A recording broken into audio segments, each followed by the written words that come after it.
নমস্কার বন্ধুরা, আজকে আমি আমার ছাদ বাগানের যে গাছটা তোমাদের দেখাতে চলেছি, ভিডিওতে দেখে প্রত্যেকেই তোমরা এটা শনাক্ত করে ফেলেছো যে একটা স্থলপদ্ম গাছের ভিডিও আজকে আমি দেখাতে চলেছি।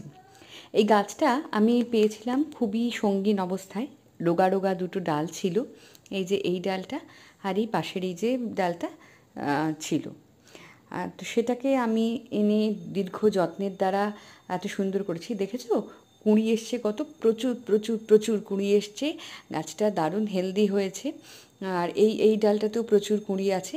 এই যে দেখো, একটা নিচে দেখতে পাচ্ছ, একটা ফুটতে চলেছে প্রায়, দেখা যাক কবে ফোটে। আজকে ফুটতে পারে, কালকে ফুটতে পারে, আর পরের দিনও অপেক্ষা ছিল। কালী পুজোর দিন যদি ফোটে তো এটা আমি মায়ের পায়ে একটু দিতে পারবো। দেখা যাক কবে ফোটে, আগামীকাল না পরশু। তো দেখছো খুব সুন্দর কুঁড়ি এসছে, গাছটা দারুণ হেলদি হয়েছে।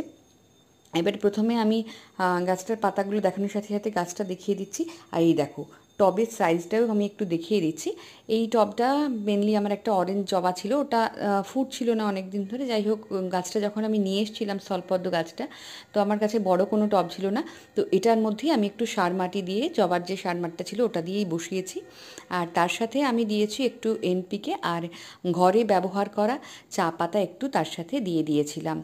আর পরে একটু কুঁড়িয়ে আনার জন্য আমি লাল পটাশ একটু গাছের গোড়া থেকে দূরে আমি ওটাকে সরিয়ে দিয়েছি। আর এই যে দেখো, তার ফলে কত সুন্দর সুন্দর কুঁড়ি এসছে। এই যে এই কুঁড়িটারই এখন ফোটার অপেক্ষা। আশা করি আজকের ভিডিও তোমাদের সবার ভালো লেগেছে। কেমন লাগলো সেটা কমেন্ট সেকশানে জানাতে কিন্তু ভুলো না।